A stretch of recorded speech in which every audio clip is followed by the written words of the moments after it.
नमस्कार दोस्तों, मैं आज आपके लिए फिर से एक नया लेक्चर लेके आया हूँ।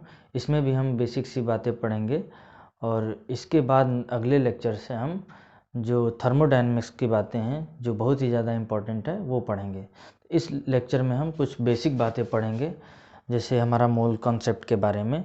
उसके बाद हम थर्मोडायनेमिक्स के अगले लेक्चर में जाएंगे। चलिए देखिए, शुरू करते हैं हम मैटर से। सबसे पहले हम जानते हैं कि मैटर क्या होता है। हम सभी को लगभग पता होगा ये बात, फिर भी मैं बता देता हूँ कि मैटर एक ऐसी कोई भी चीज़ जो कोई स्थान घेरती हो या उसका कुछ मास हो या हम अपने ज्ञानेंद्रियों द्वारा उसे सेंस कर सकें, तो इस तरह के कोई भी चीज़ को हम मैटर बोलते हैं या पदार्थ बोलते हैं। अब देखिए, पदार्थ जो मेनली होती है हमारी 3 फेज में होती है। वैसे तो पदार्थ हमारी 5 फेज में होती है, पर अभी हमको 3 फेजों में जानना है। तो पहला क्या, सॉलिड, लिक्विड और गैस। चलिए, तो 3 ये हो गया, और 2 होते हैं, जैसे एक प्लाज्मा स्टेट होता है और बॉस आइंस्टीन कंडेंसेट। तो 2 और होता है, बस आप नॉलेज के लिए जानते रहिए। चलिए, अब मैं आपको बताता हूँ कि सॉलिड, लिक्विड और गैस में क्या डिफरेंस है। चलिए, यहाँ मैंने एक चार्ट प्रिपेयर किया है, इसमें हम समझ लेंगे कि सॉलिड, लिक्विड, गैस में क्या डिफरेंस है। ज़्यादा टाइम वेस्ट ना करते हुए इन चीज़ों पे बेसिक सा नॉलेज के लिए आपको ये बताया जा रहा है। देखिए, तो मैंने एक चार्ट बनाया है जिसमें पैरामीटर्स कुछ लिखे हैं, सॉलिड, लिक्विड और गैस लिखा हुआ है। देखिए, शेप के आधार पे शेप क्या होगा, सॉलिड का फिक्स होगा, लिक्विड का फिक्स नहीं होगा, और गैस का हमारा हमेशा चेंज होता रहेगा। और वॉल्यूम देखा जाए, अगर सॉलिड का कांस्टेंट होगा या फिक्स होगा, लिक्विड का भी कांस्टेंट होगा, या जिस भी कंटेनर में रखेंगे लिक्विड उस कंटेनर का शेप ले लेगा। लेकिन गैस का वॉल्यूम हमेशा चेंज होता रहेगा। गैस का वॉल्यूम, जिस कंटेनर में गैस रखी जाती है उसी के वॉल्यूम को मान लिया जाता है। अब इंटरमॉलिक्यूलर स्पेस की बात करें तो सॉलिड में हमारा इंटरमॉलिक्यूलर स्पेस मिनिमम होगा, लिक्विड में उससे ज़्यादा होगा और गैस में मैक्सिमम होगा। अगर इंटरमॉलिक्यूलर फोर्स की बात करें, अंतर आणविक बल की बात करा जाए, तो सॉलिड में क्या होगा, मैक्सिमम होगा, और लिक्विड में सॉलिड से थोड़ा कम होगा और गैस में मिनिमम होगा। अगर देखा जाए तो मॉलिक्यूलर मोशन की बात की जाए तो सॉलिड में मॉलिक्यूलर मोशन बिल्कुल नहीं होता है। लिक्विड में हमारा मॉलिक्यूलर मोशन जो होता है बाउंड्री के साथ ही मोशन होता है हमारा। गैस में वो उसकी कोई लिमिट ही नहीं है मॉलिक्यूलर मोशन की, वो जिगजैग मोशन में यहाँ वहाँ मूव करते रहते हैं। तो ये हो गई हमारी बेसिक सी मैटर के बारे में। अब अगला हम चलते हैं मोल कॉन्सेप्ट के बारे में। मोल जानते हैं, अवोगाद्रो नंबर क्या है, और ये सब चीज़ों के बारे में हम सीखते हैं। चलिए देखिए, अब हम सीखते हैं कि मॉलिक्यूलर वेट क्या होता है। तो मॉलिक्यूलर वेट क्या होता है, किसी भी एटम में के न्यूक्लियस में जो हमारा न्यूट्रॉन और प्रोटॉन की संख्या होती है उन्हीं के सम को क्या बोलते हैं हम, मॉलिक्यूलर वेट। मतलब क्या हुआ, कोई एटम है, कोई परमाणु है, उसके न्यूक्लियस में जो हमारा न्यूट्रॉन और प्रोटॉन की संख्या होती है उसी को क्या कहते हैं हम, मॉलिक्यूलर वेट कहते हैं। अब देखिए, अब आते हैं हम अवोगाद्रो नंबर पे। अवोगाद्रो नंबर क्या होता है, इससे बेसिक से क्वेश्चंस हमारे एग्जाम्स में पूछे गए हैं, इसलिए मैं इसको बता रहा हूँ, तो कहीं ना कहीं ये इम्पोर्टेंट है। चलिए, अवोगाद्रो नंबर क्या होता है हमारा, जैसे कोई मैटर है हमारा, उस मैटर का अगर हम मॉलिक्यूलर वेट के बराबर हम ग्राम में लिया जाए, मॉलिक्यूलर वेट के बराबर उसका अमाउंट हम ग्राम में लेते हैं, तो उसमें जितना मॉलिक्यूल प्रेजेंट होगा उसी को क्या बोलेंगे हम, अवोगाद्रो नंबर बोलेंगे। ठीक है, उम्मीद कर रहा हूँ समझ आया होगा। एक बार फिर बता देता हूँ कि किसी भी मैटर का मॉलिक्यूलर वेट के बराबर अगर हम उसको ग्राम में लेते हैं, मॉलिक्यूलर वेट के बराबर उसका अमाउंट जो है ग्राम में लिया जाए, उसमें जितने मॉलिक्यूल्स प्रेजेंट होंगे उसी को क्या बोलेंगे, अवोगाद्रो नंबर। तो अवोगाद्रो नंबर होता है 6.023 × 10⁻23। अब देखिए, मैं इसको एग्जांपल दे के समझाता हूँ कैसे कितना अवोगाद्रो संख्या होती है। चलिए देखते हैं। अब मान लीजिए हमारा हाइड्रोजन गैस है, तो इसके एक हाइड्रोजन में हमारा मॉलिक्यूलर वेट कितना होता है, 1। तो 2 हाइड्रोजन है तो यहाँ मॉलिक्यूलर वेट कितना होगा, 2। अगर इसी अमाउंट को हम ग्राम में ले लें, मतलब 2 ग्राम ले लें, मतलब 2 ग्राम्स अगर हम हाइड्रोजन गैस लें, तो इसमें कितने हमारे मॉलिक्यूल्स होंगे? 6.023 इंटू 10⁻23। उम्मीद कर रहा हूँ समझ में आया। देखिए क्या होगा, हाइड्रोजन गैस का मॉलिक्यूलर वेट कितना होगा? 2 होगा। अगर इसी को हम ग्राम में ले लें, 2 ग्राम हाइड्रोजन गैस लें, तो उसमें कितने मॉलिक्यूल्स होंगे? अवोगाद्रो नंबर के बराबर। वैसे ही देखें, अगर हमारा C2 है या कार्बन गैस है, तो अब इसका देखा जाए तो कार्बन का 12 होगा मॉलिक्यूलर वेट। अगर 2 कार्बन हैं तो इसका 24 हो जाएगा, 24। अब 24 को अगर ग्राम में ले लिया जाए, अगर इसी कार्बन को हम ग्राम में ले लें, 24 ग्राम ले लें, कार्बन को कितना ले लें? 24 ग्राम, तो इसमें हमारा नंबर ऑफ मॉलिक्यूल्स कितने हो जाएंगे? 6.023 इंटू 10⁻23 मॉलिक्यूल्स। वैसे ही हमारा नाइट्रोजन गैस है। अब नाइट्रोजन गैस का आपको पता है मॉलिक्यूलर वेट हमारा 14 होगा। अगर 2 है, N2 है, तो इसका कितना हो जाएगा? 28।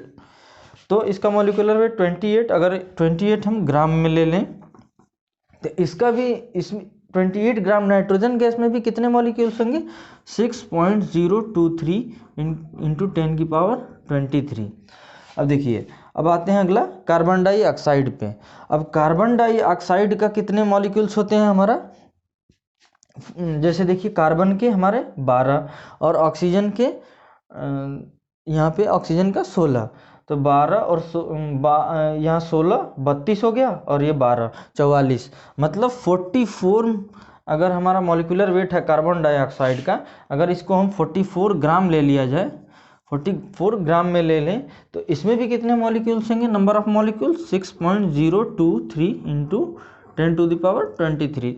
तो क्या हमने समझा इससे कि अगर कोई भी, अगर हमारा मैटर है, उसको हम अगर ग्राम में ले लेते हैं, मॉलिक्यूलर वेट के बराबर है उसका अमाउंट हम ग्राम में लेते हैं, तो उसमें number of molecules Avogadro number के बराबर होगी। मतलब कितना होगा? 6.02 इंटू 10⁻23 के। चलिए, अब हम अपने अगले टॉपिक्स पे बढ़ते हैं। मैं पहले से इसलिए इसको लिख के रखा हूँ ताकि लिखने में टाइम वेस्ट ना हो। चलिए आइए आगे बढ़ते हैं, देखते हैं कि एक मोल क्या होता है हमारा। अगर किसी भी पदार्थ की मात्रा हम अगर अवोगाद्रो नंबर के बराबर ले लें, या कह सकते हैं कि एक मोल वह मात्रा है, पदार्थ की वह मात्रा है जिसमें अवोगाद्रो नंबर के बराबर मॉलिक्यूल्स प्रेजेंट हों, या कह सकते हैं कि किसी भी पदार्थ की मात्रा अगर उसके मॉलिक्यूलर वेट के बराबर ले लिया जाए, तो उसमें कह सकते हैं कि वो 1 मोल है। फिर से बता दूं कि 1 मोल क्या है? अगर कोई पदार्थ अवोगाद्रो नंबर के बराबर उसमें मॉलिक्यूल्स प्रेजेंट है, अगर कोई पदार्थ की मात्रा इतनी ली जाए जिसमें अवोगाद्रो नंबर के बराबर उसमें मॉलिक्यूल्स प्रेजेंट हैं, तो वो क्या होगा? हमारा 1 मोल होगा। या इसको दूसरे शब्दों में कहा जाए तो अगर किसी पदार्थ की मात्रा उसके मॉलिक्यूलर वेट के बराबर ले लें, तो मतलब मॉलिक्यूलर वेट के बराबर लेंगे तो उसमें मॉलिक्यूल्स कितने होंगे? 6.023 इंटू 10⁻23, जो कि अवोगाद्रो नंबर की बराबर ही है। तो उसमें उसे कह सकते हैं कि हम 1 मोल सब्सटेंस है या 1 मोल पदार्थ है। तो यहाँ से हमको पता चला 1 मोल क्या होता है, या मोल का डेफिनेशन क्या होता है। अगर हम फिर देखें, नंबर ऑफ मोल्स निकालना है, अगर नंबर ऑफ मोल्स निकालना है तो हम कैसे नंबर ऑफ मोल्स फाइंड करेंगे? मैंने यहाँ डेफिनेशन लिखा हुआ, the total mole present in given mass of a substance इसका नंबर ऑफ मोल्स। किसी पदार्थ में कितने नंबर ऑफ मोल्स मौजूद है उसे क्या बोलेंगे? Number of moles. जैसे इसका फॉर्मूला क्या होगा? Number of moles is equal to mass of substance in gram. Gram में लिया जाए कोई सब्सटेंस का मास या कोई पदार्थ का मास हम ग्राम में ले रहे हैं, उसको मॉलिक्यूलर वेट से डिवाइड कर देंगे तो हमारा नंबर ऑफ मोल्स निकल आएगा। नंबर ऑफ मोल्स n से डिनोट करते हैं, स्मॉल n से। मास ऑफ सब्सटेंस को हमने स्मॉल m से डिनोट किया और मॉलिक्यूलर वेट को कैपिटल M से। तो ये हमारा n is equal to small m upon capital M, ये हमारा फॉर्मूला मिल गया। अगर अब देखिए मोल का हमारा कहाँ ज़रूरत पड़ता है? जितना भी हम किसी भी सिस्टम में अगर प्रेशर देख रहे हैं या उसके अदर पैरामीटर्स देख रहे हैं, अदर प्रॉपर्टीज़ देख रहे हैं, तो वो हमारी बेसिकली डिपेंड होती हैं क्या? नंबर ऑफ मोल्स के ऊपर, ना कि मास के ऊपर। और ये नंबर ऑफ मोल्स का महत्व हमारा आइडियल गैस इक्वेशन में बहुत ज़्यादा है, इसलिए हम पहले नंबर ऑफ मोल्स को समझेंगे, फिर हम आगे अपने आइडियल गैस इक्वेशन वगैरह समझेंगे। तो इसलिए मैंने ये पूरा बता दिया है। तो कोई भी हमारा पैरामीटर जो होगा, किसी भी सिस्टम में कोई पैरामीटर होगा, जैसे प्रेशर हो गया या इंटरनल एनर्जी हो गई, वो किस पे डिपेंड करेगी? हमेशा नंबर ऑफ मोल्स पे, ना कि मास पे। तो इसलिए हम नंबर ऑफ मोल्स के बारे में जानते रहें। चलिए कुछ एग्जांपल दे के आपको समझा देते हैं कि नंबर ऑफ मोल्स निकलते कैसे हैं।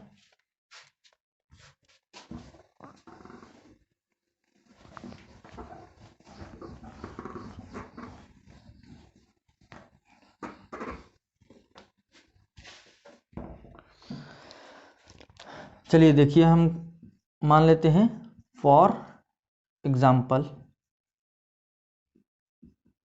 अगर देखें तो हम अगर मान लेते हैं कि हमने 32 ग्राम ऑक्सीजन लिया, 32 ग्राम ऑक्सीजन गैस लिया। अगर इसमें कह दिया जाए कि नंबर ऑफ मोल्स निकालिए, तो कैसे निकालेंगे? n इज इक्वल टू क्या होगा? मैंने बताया था small m upon capital M। तो यहाँ वैल्यू रखें, तो स्मॉल m क्या है? ग्राम में जो वैल्यू दी हो, तो ग्राम 32 ग्राम। अब O2 का मॉलिक्यूलर वेट कितना होता है? तो O2 O का 16, तो O2 का 32। तो यहाँ से अगर हम 32 यहाँ ले लें तो इसका क्या आ गया हमें? 1 मोल। तो अगर 32 ग्राम ऑक्सीजन है तो उसमें कितना होगा? 1 मोल या 1 मोल ऑक्सीजन होगी।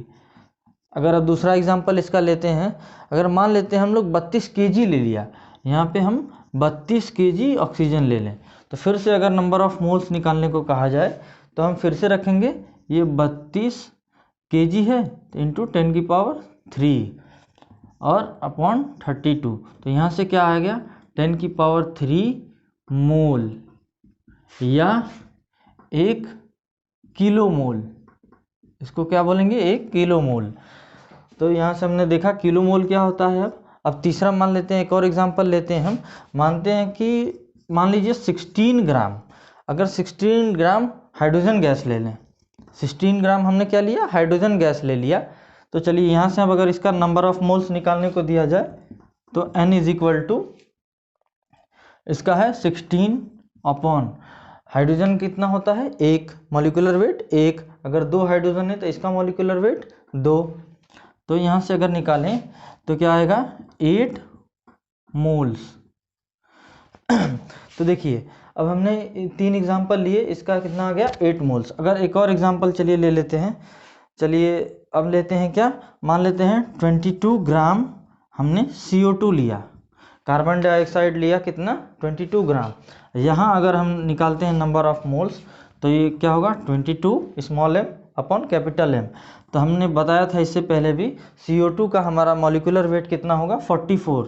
तो 44 अगर देखें तो 2 टाइम्स, तो क्या आएगा? 0.5 मोल्स या हाफ मोल्स। तो यहाँ हमने एग्जाम्पल लेके भी देख लिया कि कितना होता है। चलिए अब हम अपने अगले टॉपिक पे बढ़ते हैं, जानते हैं कि आइडियल गैस क्या होता है, परफेक्ट गैस क्या होता है। चलिए मैं इसको मिटा देता हूँ और अगले टॉपिक पे बढ़ते हैं।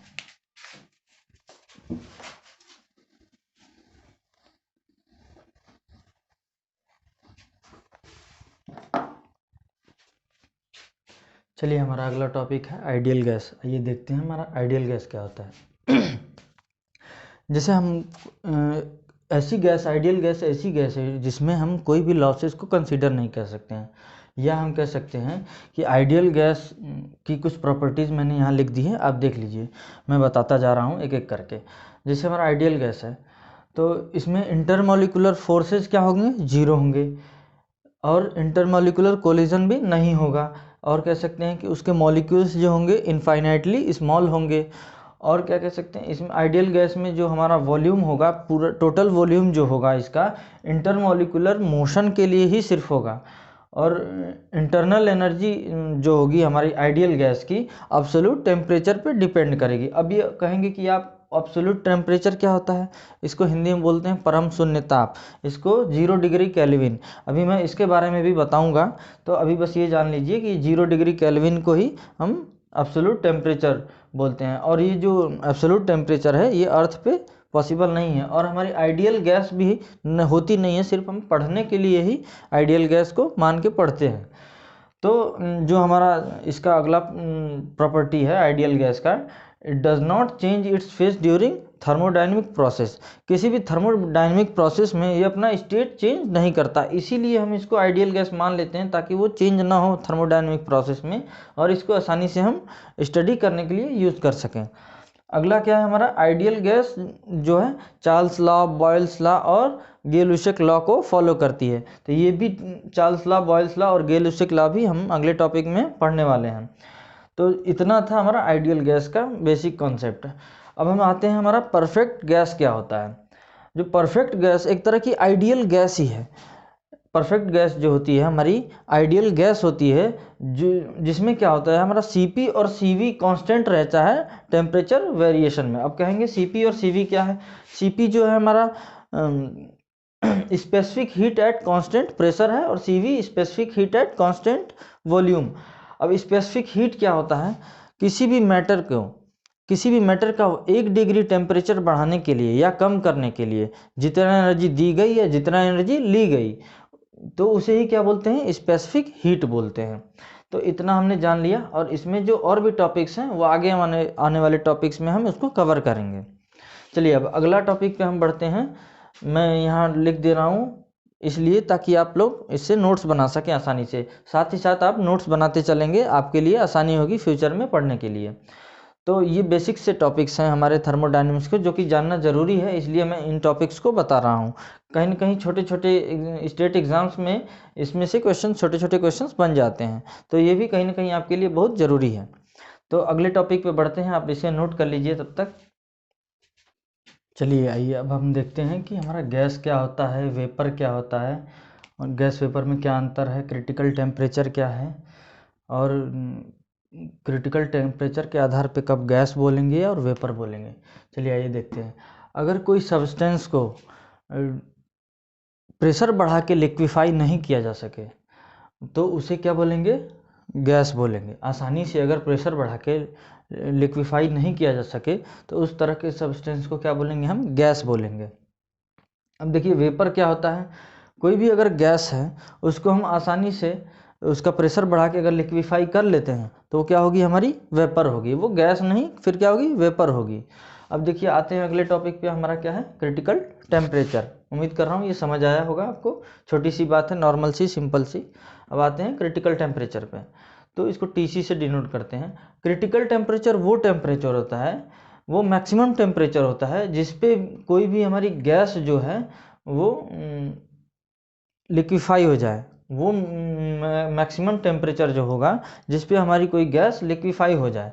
जैसे हमारा जो लिक्विड नाइट्रोजन है 196 डिग्री सेल्सियस पे हमारा लिक्विफाई होता है, तो उसी को हम, इस टेम्परेचर को क्या बोलेंगे, क्रिटिकल टेम्परेचर बोलेंगे। जैसे लिखा है मैंने, if the temperature of gaseous substance is more than it's critical temperature. अगर किसी भी गैसियस सब्सटेंस की अगर क्रिटिकल टेम्परेचर से ज़्यादा उसका टेम्परेचर है तो उसे हम क्या बोलेंगे, वेपर बोलेंगे। अगर मान लेते हैं कि कोई हमारा गैस है जैसे हमारा लिक्विड नाइट्रोजन ही है, अगर 200 डिग्री सेल्सियस पे है तो वो कहीं ना कहीं वेपर फॉर्म में होगी। तो अगर इसका टेम्परेचर इससे ज़्यादा हो जाए तो हमारा वेपर फॉर्म में होगा, और उसे हम वेपर बोलेंगे, ना कि गैस बोलेंगे। चलिए उम्मीद कर रहा हूँ इतना समझ आया। हम अपने अगले टॉपिक पे बढ़ते हैं। अब एब्सोल्यूट ज़ीरो टेम्परेचर देख लेते हैं, उसका डेफिनेशन और क्या होता है उसमें, और स्पेसिफिक हीट पता कर लेते हैं क्या होता है। उसके बाद हम अपने लॉज, गैसियस लॉज पे जाएंगे और उसके बारे में पढ़ेंगे। चलिए आइए देखते हैं हम एब्सोल्यूट ज़ीरो टेम्परेचर क्या होता है। मैं पहले ही बता चुका हूँ एब्सोल्यूट ज़ीरो टेम्परेचर क्या होता है। एब्सोल्यूट ज़ीरो टेम्परेचर जो होता है, किसी गैस का वो टेम्परेचर है जिस पे उस गैस का वॉल्यूम क्या होगा, जीरो हो जाएगा, और प्रेशर जीरो, और internal energy zero, molecular motion zero, enthalpy zero, और एंट्रोपी जीरो। मतलब किसी भी गैस का एब्सोल्यूट जीरो टेम्परेचर वो टेम्परेचर होता है जिस पे उसका सब कुछ जीरो हो जाए। मतलब volume zero, absolute pressure zero, internal energy zero, molecular motion zero, enthalpy zero, और एंट्रोपी जीरो। अब सोच लीजिए ये सब होना पॉसिबल नहीं है, तो मतलब कहीं ना कहीं कह सकते हैं एब्सोल्यूट जीरो टेम्परेचर जो है हमारा अर्थ पे पॉसिबल नहीं है। चलिए, एब्सोल्यूट जीरो टेम्परेचर के बारे में हमने जान लिया क्या होता है। अब अगला हम टॉपिक आते हैं स्पेसिफिक हीट।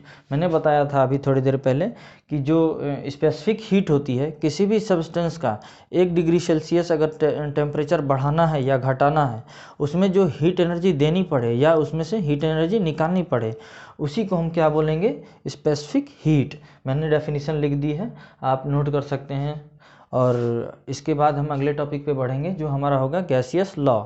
तो ये इसके बाद जो हमारे टॉपिक होंगे वो ज़्यादा इम्पॉर्टेंट होंगे। अभी ये हम बेसिक से सिंपल टॉपिक्स जो थे वो जो ज़रूरी थे जानना हमारे लिए, इसलिए मैंने आपको बता दिया। तो इसको आप ध्यान में रखते हुए आगे की अब पढ़ाई करेंगे थर्मोडायनेमिक्स की। मैं आपको धीरे धीरे आगे की हर एक चीज़ बताता चलूँगा जो आपको ज़रूरी है, जो एग्ज़ाम्स में पूछे जाते हैं। तो इससे रिलेटेड भी क्वेश्चंस पूछा गया है, एब्सोल्यूट जीरो टेम्परेचर से रिलेटेड क्वेश्चन पूछा जाता है, तो इसको आप नोट कर लीजिए।